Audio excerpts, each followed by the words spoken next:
从菜市场花5毛钱买来的五花肉，咱给它改刀切成薄薄的大厚片。切好的五花肉凉水下锅，放葱姜料酒煮出血沫，焯好捞出冷水洗净。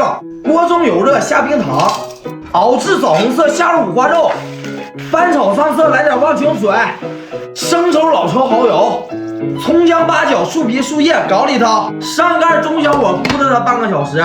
家人们，今天红人教大家做的是家庭版把子肉，视频看到这儿了，求大家给红人留下一个双击再走，让红人也上一次热门。红人在这里感谢您的支持。最后放盐鸡精，我先搂一口。